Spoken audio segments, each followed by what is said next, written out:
ఇంకా బాధ కలిగేది ఏంటంటే ఆ కుటుంబంలో ఒక అమ్మాయి మిగిలిపోయింది.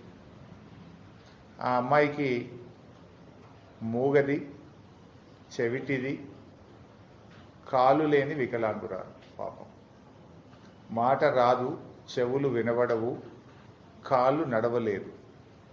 పూర్తిగా కుటుంబ సభ్యుల మీద ఆధారపడ్డ ఒకే ఒక్క అమ్మాయి మిగిలిపోయింది. ఆ అమ్మాయికి అన్నం తినిపియాలన్నా, ఆ అమ్మాయిని వాష్రూమ్ తీసుకువెళ్ళాలన్నా ఈ కుటుంబ సభ్యులే అన్నీ చేసేవారు ఆ అమ్మాయికి. ఇప్పుడు ఆ అమ్మాయి పరిస్థితి ఏంటి? ఆ అమ్మాయి జీవితం ఏంటి? పాపం చెవులు వినబడని, మాటలు రాని, నడవలేని ఆ అమ్మాయి జీవితాన్ని ఒక్కసారి ఊహించుకుంటే గుండె చెరువవుతుంది. ఇంత కర్కశంగా ఒక ఫోక్సో కేసు నిందితుడు హత్య చేస్తే ఇప్పటి వరకు పోలీసులు వారిని పట్టుకోలేకపోయారు.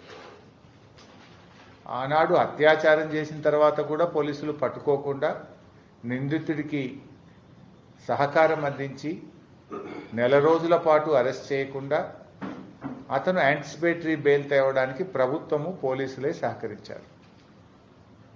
ఇప్పుడు 10వ తేదీ రాత్రి 6గురిని హత్య చేస్తే ఇంతవరకు ఆ నిందితుడిని పట్టుకోలేదు.